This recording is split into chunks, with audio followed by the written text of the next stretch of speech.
The Right Side Network, bringing you the right news for the new right. I'm Jim Hoel, and I am your voice. Thank you and good evening. Welcome to our special edition of the Hoel Report, our continuing coverage of President Trump's address to the joint session of Congress. Tonight is a crucial night for President Trump as he lays out his plans for the continuing 100 days of his presidency, and we find out some key policy issues. Tonight, we're looking at him to get into his tax plan. We're looking at him to cover a lot of immigration stuff tonight. Hopefully we'll get into that.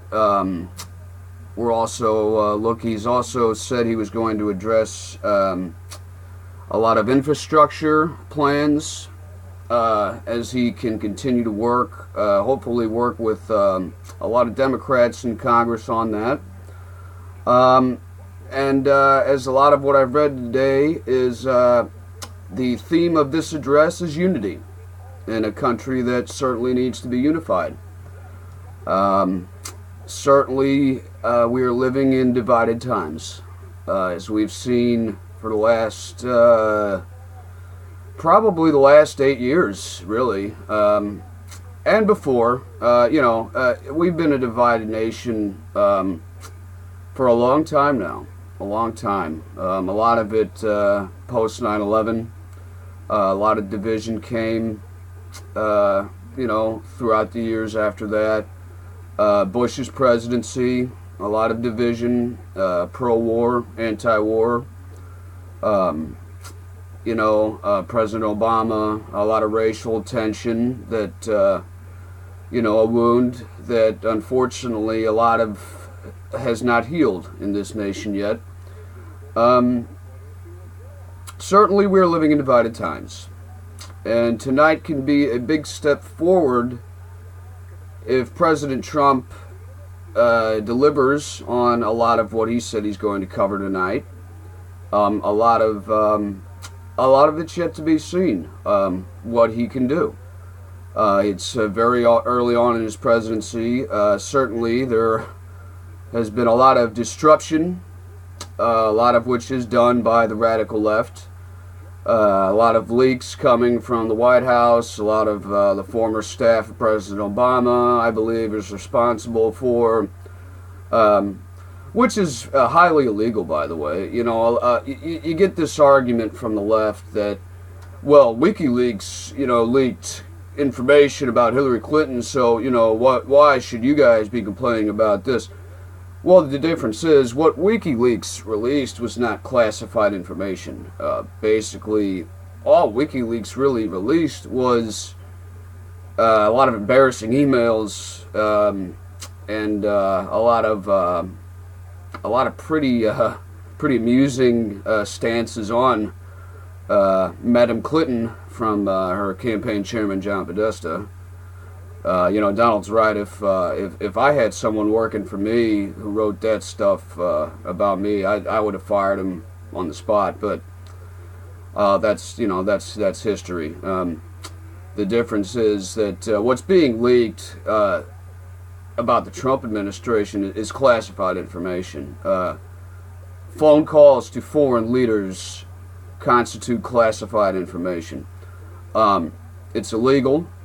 It's a blatant violation of ethics, and it's a blatant threat to national security. What if somewhere down the line, stuff gets released about phone calls from China or highly classified intel on North Korea? This is serious stuff, folks. So, the argument about WikiLeaks is it's not going to hold up.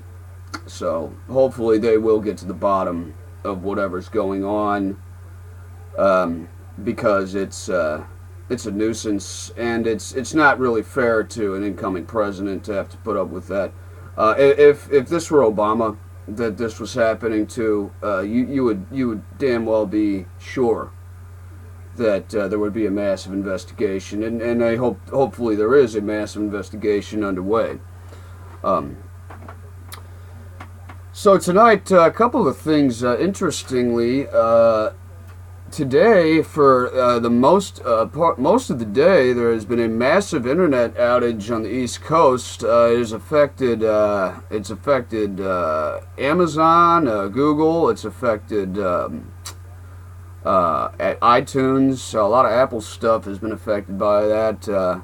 I noticed internet lagging for the majority of the day today myself, although our internet never went out here. I thought it had to do with the weather. We are currently dealing with some severe weather out there, but this came across, I believe Drudge was the first that reported on this massive internet outage all along the East Coast, and they're not sure what's causing it. So that's certainly, we don't know if this is some sort of internet games going on between the United States and Russia. Who knows? But that's something of interest. We're going to find out a lot tonight about the Republican Party and the tests they face as well. Obamacare is going to certainly be brought up tonight. And that's something that the Republican Party is going to need to be entirely and completely unified on. We can't have dissension in the ranks. We can't have people breaking off saying, we're not going to support this, but we'll support that. If the Republican Party wants to truthfully and sincerely put forward an effort to try to heal the divides in this nation and try to repair Obamacare, they're going to have to be unified on that front. And that's going to be a test for Speaker Ryan. He's certainly going to be tested. This is going to be a crucial stretch for the Republican Party. And hopefully tonight we will find out a lot about what the plans are going to be. How this stuff's going to be implemented, and what President Trump's proposals are going to look like as he continues his first 100 days in office and going forward.